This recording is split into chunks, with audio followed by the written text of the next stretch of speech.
well, in a presidential system in the US, unless the president decides to appear publicly and answer questions of journalists, there's no actual accountability on this level where the questions at least will be said publicly and recorded and those type of things, which is why I have a slight preference for parliamentary democracy where there is at least the ability to have this exchange. And then who knows, whoever is going to be prime minister next might be different at answering this question.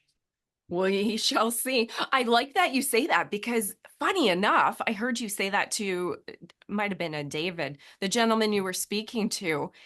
And I didn't even think about that, how our prime minister, he has to show up and be accountable. He doesn't answer, but I didn't even realize and think about that. In the US, the president doesn't show up and get questioned. And a lot of other countries, you guys said, are the same way, right?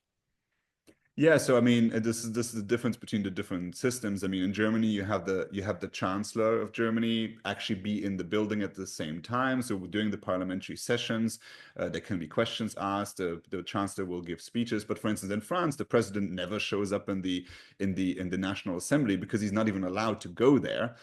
So it is usually just the French prime minister who is significantly less important, who will then answer questions. But then actually the president, who makes most of the major decisions, never answers questions unless he chooses to answer questions at a press conference. So at least if there's a system where those questions can be asked, I think that's already better.